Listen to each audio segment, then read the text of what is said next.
Welcome to the 2018 edition of Baselworld, the world's largest and most important watch exhibition that happens annually here in the city of Basel, Switzerland. In our annual two-part series on Baselworld, we'll track the top 10 trends in the luxury watch industry. We'll chat with the most influential CEOs of the watch world, search the exhibition floor for the latest innovations, and get our hands on the most talked about timepieces of the fair. So join me, I'm David Celdran, and this is Executive Class in Basel, Switzerland.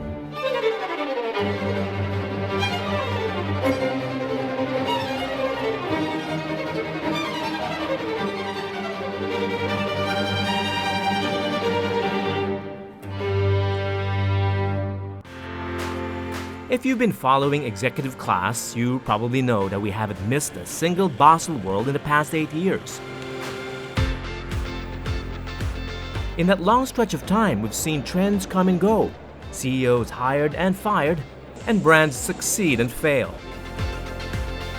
The event has undergone major changes as well, like a massive new exhibition hall and periodic changes in the booth designs on the floor. For the most part, the watch industry represented at Baselworld has been stable, but cracks are starting to show at the fair. The past couple of years haven't been the best for Baselworld. Attendance is down and so are the number of participating brands. Even the number of days have been reduced. But despite the challenges, Baselworld remains the most important watch show. Not since the so-called quartz crisis of the 1970s, when Japanese brands nearly wiped out the Swiss watch industry, has there been as much anxiety about the future. The growth in the smart or connected watch market is a constant threat, but so is the strength of the Swiss franc, which inflates the prices of watch exports. And the Chinese luxury market, once the engine of growth, is no longer as vibrant as it was when we began covering Baselworld 8 years ago. These plus internal issues have caused half of all participants at the fair, about 850 brands, to opt out in the last 2 years. Visitor attendance is down by 30% as well. Baselworld may be in a temporary crisis, but the luxury watch industry is growing. Take Longines, which has grown to become the third largest Swiss brand after Rolex and Omega at the start of the year. Classic-looking watches with round dials and 3 hands don't often get a lot of press mileage or buzz at Baselworld, but they account for the vast majority of watches sold on the global market.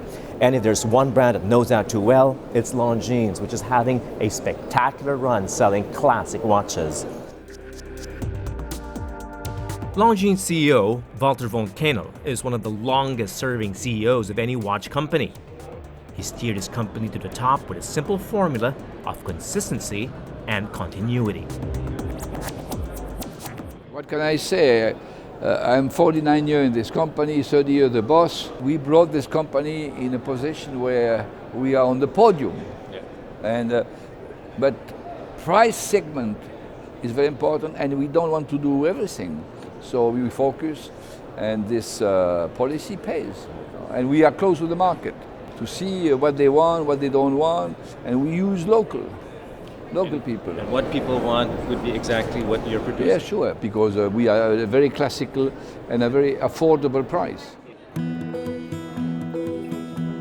As you can see from the number of models with round dials, 3 hands in date, and slim cases in the $1,000 to $2,500 price range, Longines doesn't win points with watch geeks. Yet these classic designs are what the rest of the world wants, at a price they expect.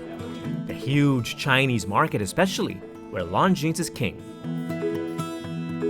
Their value is unmatched. Most Longines watches have Swiss-made mechanical movements instead of cheaper quartz.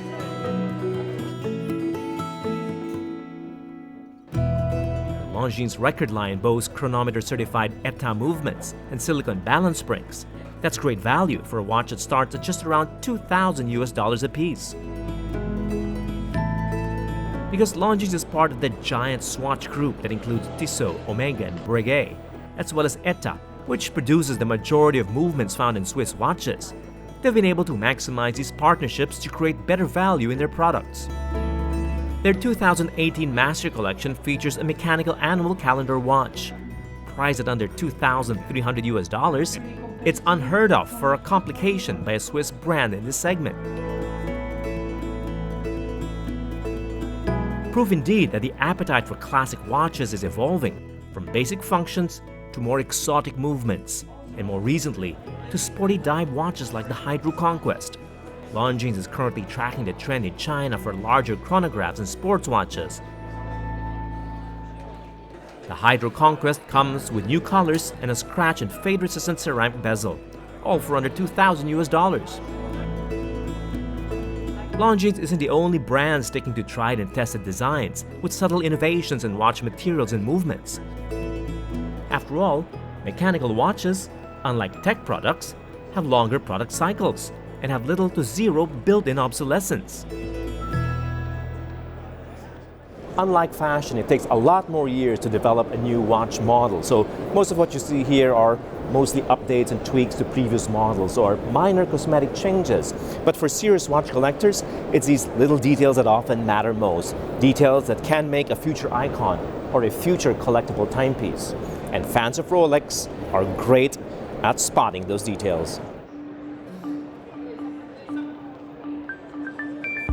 Rolex is one of an elite few that can get loyal followers hyperventilating over a few minor updates. Watch blogs were agog with the new Rolex GMT Master 2 Pepsi, the nickname given to the red and blue color combination on the bezel. To the untrained eye, it might look identical to the white gold edition introduced in Basel 4 years ago. But this is what collectors are crazy about. The GMT 2 is now offered in a sportier oyster steel version. And catch your breath, a Jubilee bracelet, which fans will remind you hasn't been matched with a GMT watch since its vintage years. There are 10 new patterns like the Oyster Lock that fastens more securely. Rolex's efficient 3285 caliber is also new for the GMT Master 2.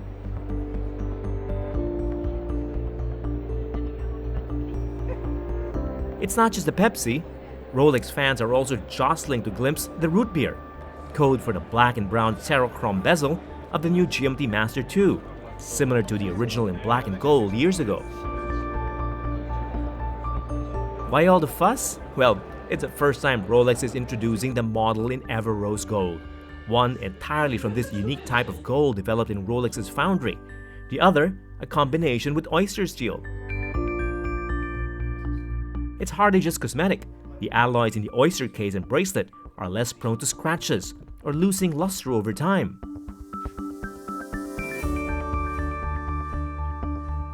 Another 2018 model you'll need to look closer at to see what's new is the Rolex Deep Sea. The case and lugs of the professional dive watch were redesigned oh so slightly, and the larger bracelet is equipped with the improved Rolex Glide Lock and Flip Lock system. But the substantial upgrade comes in the new 3235 caliber that beats within. Patents like the Chronergy escapement assures accuracy to just plus or minus 2 seconds a day.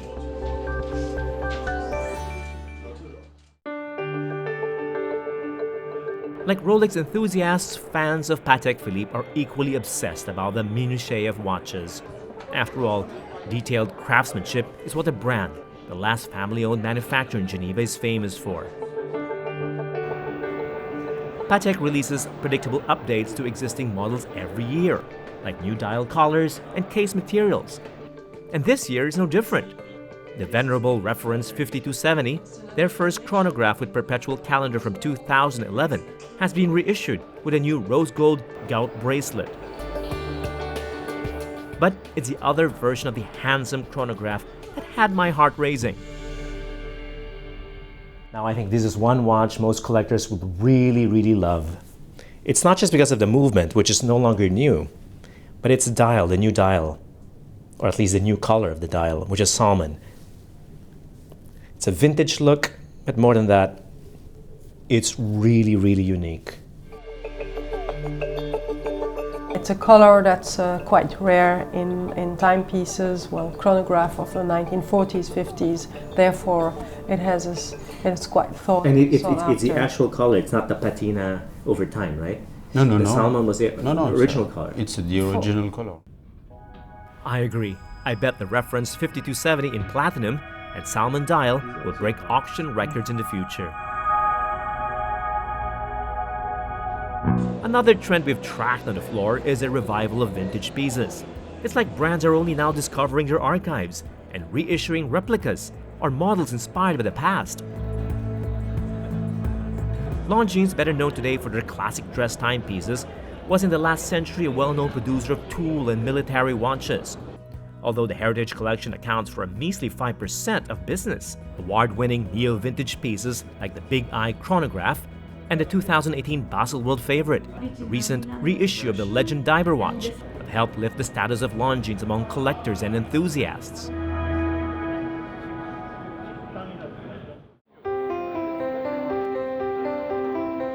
Omega is in on the trend as well. Last year, Omega released a phenomenally successful trilogy, a 60th anniversary tribute to the original Speedmaster of 1957, in a box set that included replicas of the Seamaster and Railmaster of the same year. This year, the 70th anniversary of the iconic Seamaster, Omega offers another tribute watch, the Seamaster 1948, one with small hands and date, another with 3 hands but no date. Though it's not an exact replica, the pair is heavily influenced by the original museum pieces. I like to call them historical pieces because vintage pieces would be just a watch that you look at and then you put some kind of a brownish dial. I think it's a historical piece. Omega isn't just relying on a timeless design. The Seamaster 1948 is equipped with Omega's master chronometer, their state-of-the-art anti-magnetic movement with coaxial escapement that's certified for accuracy by Metas, an independent Swiss observatory.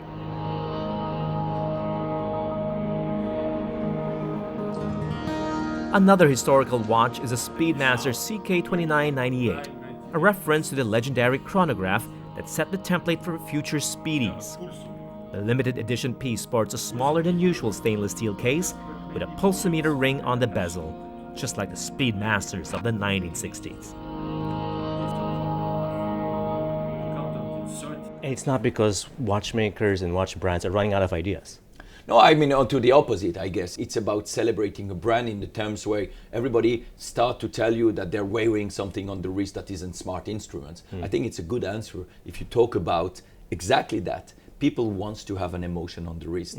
And honestly, it's the first step into loving piece of art on the wrist. Because already these vintage pieces, and some of them of Speedmaster, very high, and it's not a very cheap one, but it's a way of showing attachment to the wrist, to the brand that you have at the wrist. Clearly, vintage is in, but it's not enough to look like a classic from the past. A watch needs an authentic heritage and a brand story collectors and first-time customers can identify with. When our Baselworld report continues, we'll take a look at how the new management of Breitling is revisiting its storied past in order to make it relevant in the present. That plus more trends when we return after the break.